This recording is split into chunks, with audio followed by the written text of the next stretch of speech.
नमस्कार दोस्तों, मैं हूं प्रवीण सानी। प्रधानमंत्री नरेंद्र मोदी 9 जुलाई तक के लिए 5 देशों की अहम यात्रा पर निकल गए हैं।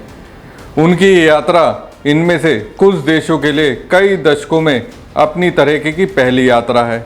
लेकिन इसके साथ ही खबर यह है कि संघ प्रमुख मोहन भागवत अपने पूरे लाव लश्कर के साथ दिल्ली आ रहे हैं। वो 3 दिनों तक दिल्ली में रहेंगे। अब मुझे जो जानकारी मिली, संघ प्रमुख मोहन भागवत बीजेपी की ओर से पीएम पद के लिए अभी से उम्मीदवार नियुक्त करेंगे। कहा जा रहा है 2029 में मोदी नहीं, भागवत के दिलो दिमाग में कोई और नाम है। लेकिन बीजेपी के अंदर एक गुट चाहता है मोदी 2029 के लिए भी पीएम पद के लिए अवेलेबल रहें। इसकी मुहिम चल पड़ी है। दोस्तों, बीजेपी के कई नेता और मोदी के समर्थक, पत्रकार से लेकर बुद्धिजीवी कहने लगे उम्र सिर्फ नंबर है। 79 साल के ट्रंप ने दुनिया को हिला दिया। 72 साल के पुतिन ने सबको छकाया हुआ है। 72 साल के जिनपिंग ने सबको सताया हुआ है। 86 साल के खमनई ने सबको पकाया हुआ है। 74 साल के मोदी ने भारत को जगाया हुआ है। दरअसल दोस्तों, प्रधानमंत्री नरेंद्र मोदी सितंबर 2025 में 75 साल के हो जाएंगे। पीएम मोदी ने तत्काल लाभ के लिए खुद ऐसा नियम बनाया था, अब उनके लिए गले की फांस बन गया है। 2014 में पीएम बनने के लिए मोदी ने 75 साल की सीमा निर्धारित कर आडवाणी, मुरली मनोहर जोशी, सुमित्रा महाजन जैसे नेताओं को अपने रास्ते से हटा दिया। 17 सितंबर 2025 को मोदी 75 साल के हो जाएंगे तो बाकी लोगों की तरह वो भी मार्गदर्शक मंडल में चले जाएंगे, ऐसा दावा हो रहा था। तो उसी बीच दुनिया के उन राष्ट्राध्यक्षों के नाम सामने आने लगे, उनकी तारीफ मोदी समर्थक करने लगे जो 70 की उम्र को पार कर चुके हैं। देश के जहन में यही सवाल है कि क्या वही नियम जो आडवाणी और जोशी जैसे वरिष्ठ नेताओं पर लागू हुए थे अब उन पर भी लागू होंगे। परोक्ष रूप से आरएसएस का मानना है कि नियम सब पर समान हो, फिर चाहे वो कोई भी हो। सूत्रों के मुताबिक संघ के भीतर ये सहमति बन रही है कि मोदी को 75 साल के बाद खुद पद छोड़ देना चाहिए। हालांकि संघ को दशकों से कवर करने वाले वरिष्ठ पत्रकार बार बार इस ओर इशारा करते रहे हैं कि संघ के कई लोगों को अब सत्ता की आदत लग चुकी है। यही वजह है कि आरएसएस के करता धरता नरेंद्र मोदी की चुनावी अनियमितताओं और सियासी अड़चनों को या तो नज़रअंदाज करते हैं या ढकने की कोशिश करते हैं। अब सोचिए, 2014 के बाद 75 पार नेताओं को मार्गदर्शक मंडल में भेजने की परंपरा खुद मोदी के नेतृत्व में शुरू हुई थी।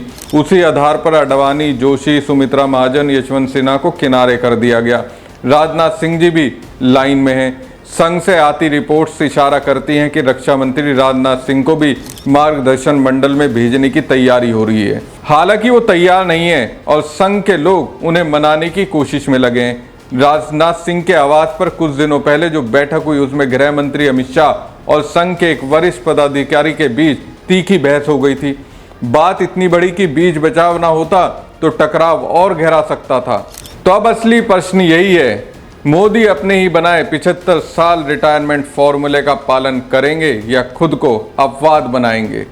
बीजेपी क्या मोदी के लिए अपने नियम कायदों में फेरबदल करेगी या फिर उन्हें प्रधानमंत्री पद से हटना ही होगा? लेकिन जिस तरह से माहौल बनाया जा रहा है उससे तो लगता है पीएम मोदी इतनी आसानी से तो पद छोड़ने वाले नहीं हैं।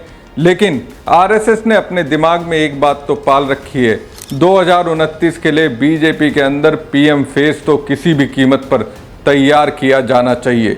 अब जबकि मोदी 5 देशों के 8 दिन की विदेश यात्रा पर हैं, तो इसी बीच आरएसएस प्रमुख मोहन भागवत 3 दिन के लिए दिल्ली में रहेंगे। इसी दौरान वो दिल्ली में अपने हाईटेक मुख्यालय केशव कुंज में न सिर्फ आरएसएस के प्रचारक बल्कि बीजेपी नेताओं से भी मिलेंगे। दोस्तों, बीजेपी के इतिहास में ये पहली बार हुआ होगा जब बीजेपी अध्यक्ष के पद पर बिना चुनाव के जेपी नड्डा 2 साल तक अध्यक्ष रहे। अब उन्हीं की जगह बीजेपी में जोर शोर से प्रदेश अध्यक्ष की नियुक्तियां हो रही हैं। यहाँ गौर करने वाली बात यह है कि अब बीजेपी में प्रदेश की इकाइयों में नए प्रदेश अध्यक्षों की जो नियुक्ति हो रही है, इसमें संघ का दबदबा साफ दिखाई दे रहा है। या तो जाति की और ध्यान दिया जा रहा है या फिर आरएसएस के विचारधारा को तवज्जो देने वालों को दिया जा रहा है। ऐसे लोगों को तवज्जो मिल रही है जो 20 से 25 साल से आरएसएस से जुड़े रहे हैं। अब तेलंगाना का मामला देखिए, बीजेपी के नए अध्यक्ष बने रामचंद्र राव की राजनीति शुरू आरएसएस से हुई। और बीजेपी में वो आगे बढ़ रही है। ब्राह्मण समाज से वास्ता रखने वाले रामचंद्र राव के परिवार का आरएसएस से जुड़ाव रहा है और इसी का परिणाम रहा कि टी राजा, जिन्होंने बीजेपी के पद से इस्तीफा दिया, प्रदेश अध्यक्ष बनने की उनकी महत्वाकांक्षा को तवज्जो नहीं दिया गया। आंध्र प्रदेश में भाजपा ने पीवीएन माधव को अध्यक्ष बनाया। जब आंध्र का बंटवारा नहीं हुआ था तब पीवीएन माधव के पिता पीवीएन चलपति राव बीजेपी के अध्यक्ष थे। पीवीएन माधव भाजपा युवा मोर्चा और आरएसएस से जुड़े रहे हैं और पिछड़े वर्ग का प्रतिनिधित्व करते हैं। एमपी बीजेपी अध्यक्ष विजय खंडेलवाल बैतूल से 2 बार के विधायक हैं। वो बैतूल के सांसद भी रहे हैं। उनके पिता भी इस सीट से जीतते थे। उनकी राष्ट्रीय स्वयंसेवक संघ में गहरी पैठ है। महेंद्र भट्ट 2022 में भी उत्तराखंड बीजेपी के अध्यक्ष बने। उन्हें एक बार फिर बीजेपी का अध्यक्ष बनाया गया है। भट्ट 2 बार के विधायक हैं और एबीवीपी से अपने राजनीतिक सफर की शुरुआत की थी। उत्तराखंड में ठाकुर मुख्यमंत्री और ब्राह्मण अध्यक्ष बनाकर भाजपा ने राजनीतिक समीकरण साधने की कोशिश की है। अब ये सब जो बीजेपी में हो रहा है उससे सीधा संदेश जा रहा है।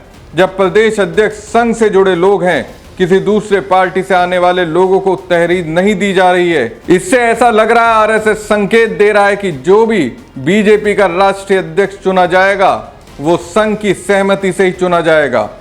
उनकी नियुक्ति में संघ की चलेगी, वो पक्के तौर पर संघी ही होंगे।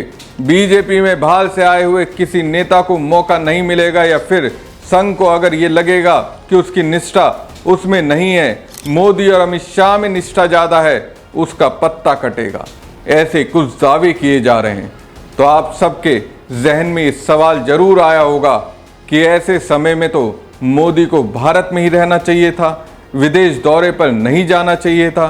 तो क्या मोदी मैसेज दे रहे हैं कि उन्हें सरकार से मतलब है, संगठन से उनका कोई लेना देना नहीं है, या फिर मोदी सब कुछ सेट करके गए हैं? मुझे ऐसा लगता है विचार मंथन तो हो गया है और जब मोदी 5 देशों की यात्रा से वापस लौटेंगे तो तब जाकर बीजेपी के राष्ट्रीय अध्यक्ष की घोषणा होगी। लेकिन जिस तरह से बीजेपी प्रदेश अध्यक्षों की नियुक्तियां हुई हैं उससे तो ऐसा लगता है संघनिष्ठ लोगों को तवज्जो मिली है। तो साफ है आरएसएस अपने से जुड़े लोगों को बीजेपी के अंदर बढ़ावा दे रही है। उससे कहीं ना कहीं संकेत मिलता है आरएसएस चाहता है नया राष्ट्रीय अध्यक्ष रबड़ स्टैंप ना हो, मोदी शाह की हाँ में हाँ मिलाने वाला ना हो, जैसा कि जेपी नड्डा हैं। तो कुल मिलाकर अगले कुछ दिनों में बीजेपी को जो नया राष्ट्रीय अध्यक्ष मिलेगा, कहा जा रहा है वही राष्ट्रीय अध्यक्ष बीजेपी में 2029 के लोकसभा चुनाव में प्रधानमंत्री के चेहरे के तौर पर पेश किया जाएगा। तो आरएसएस एक दूरदर्शी सोच के साथ चल रही है। हमारी खबर आपको कैसी लगी कमेंट बॉक्स में कमेंट करके जरूर बताएं। साथ ही पेज को ज़्यादा से ज़्यादा लाइक और शेयर कीजिएगा। धन्यवाद।